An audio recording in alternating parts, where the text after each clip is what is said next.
2/3/2026 நாளைய தினம் மாசி மக நாளன்று பல தெய்வங்களுக்கு சிறப்பு மிகுந்த வழிபாடுகளும் ஆராதனைகளும் நடைபெறும்.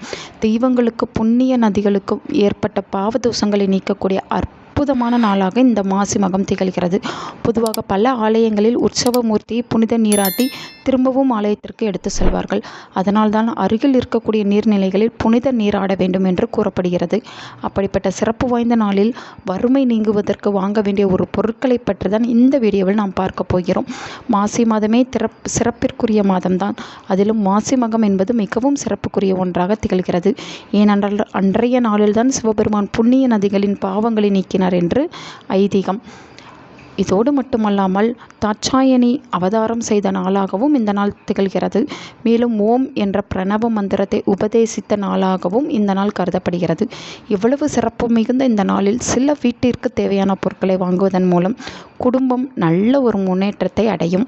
மகம் நட்சத்திரம் என்பது கேதுவிற்குரிய நட்சத்திரமாக கருதப்படுகிறது. கேதுவிற்குரிய தானியமாக கொள்ளு திகழ்கிறது என்பதால் அன்றைய தினத்தில் கொள்ளை வீட்டிற்கு வாங்கி வர வேண்டும். இந்த கொள்ளை சுண்டலாக தயார் செய்து தெய்வங்களுக்கு நெய்வேத்தியமாக படைத்து வழிபாடு செய்வதன் மூலம் கேதுவால் ஏற்பட்ட தோஷங்கள் அனைத்தும் நீங்கும்.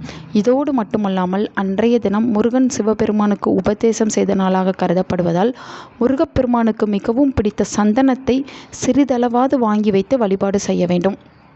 மேலும் சிவபெருமானுக்கு உரிய நாள் என்பதால் சிவபெருமானுக்காக தாமரை மலர்களை வாங்கி வைத்து மேலும் அன்றைய தினம் அம்பாள் அவதரித்த தினம் என்பதால் அம்பாளுக்கு மிகவும் உயர்ந்த உகந்த பொருளாக திகழக்கூடிய குங்குமத்தை வாங்கி அம்பாளுக்கு குங்கும அர்ச்சனை செய்து வழிபாடு செய்வதன் மூலமும் நம்முடைய கஷ்டங்கள் அனைத்தும் தீரும்.